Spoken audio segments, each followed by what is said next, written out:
Good evening and welcome back to Twin State Sports. I'm Zach Seminar. Tomorrow, the college baseball season gets underway in earnest across the nation, and that includes a mouth-watering season-opening series for Mississippi State.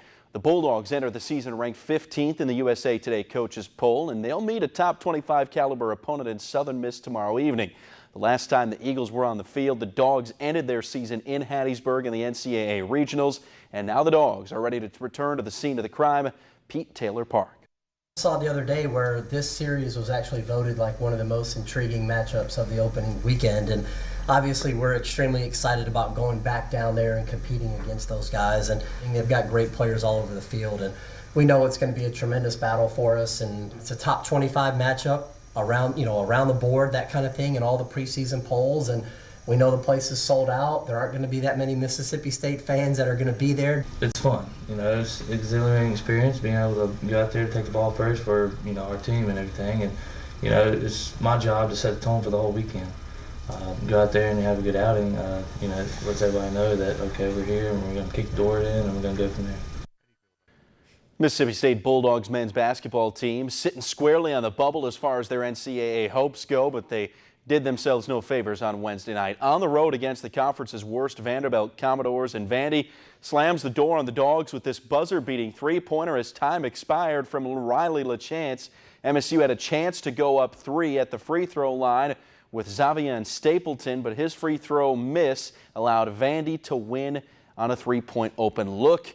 It fell for LaChance. The loss knocks MSU down to 7th in the SEC. They'll look to rebound Saturday. Got a good chance to do so against rival Ole Miss. Pelicans wrapping up the first half of their season hosting the Lakers. They'd get off to a quick start. On the lob pass, it's Rajon Rondo finding Anthony Davis, who finishes the reverse.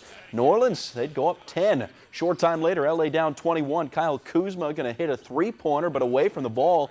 Rondo throwing a forearm to the head and neck area of Isaiah Thomas. That is a flagrant 1 foul, but 2 weren't done. A couple of seconds later on the game clock, the 2 come together again. They'd exchange phone numbers, dinner plans. Both of them hit the showers early. They were ejected.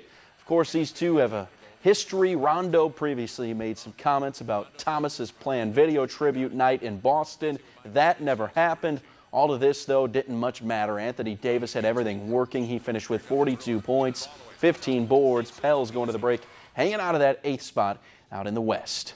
It was a long wait for U.S. ski star Mikaela Shiffrin this week in South Korea. The women's giant slalom had been delayed by bad weather earlier in the week, but once she got on the slopes, well, the wait was well worth it. The Colorado native turning in a time of 1 minute and 9.2 seconds to put her in the lead, and that lead stuck. The second career gold medal for Shiffrin and the first at this year's Olympic Games. Next up for her, the slalom event. That's her main one. She won gold back in 2014 in that event.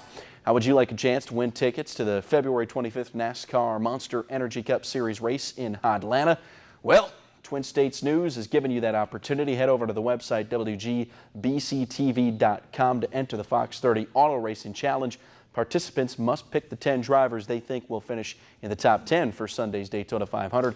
Their chance to earn tickets to the Folds of Honor Quick Trip 500. All those entries must be in before the green flag drops at Daytona on Sunday.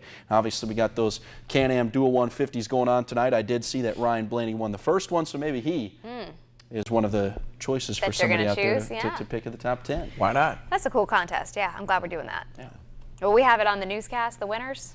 I'd imagine so, and I was thinking that I was going to make some picks, and we'll put them up there, and we'll see how many I get right. Oh, okay. So then the people at home can laugh at me for all the incorrect picks. We'll see about that. Yeah, or they know you know what you're talking about. Or they say, hey, he's an expert. Yeah, we'll see. Give him a raise. It's tough. Thanks, Zach.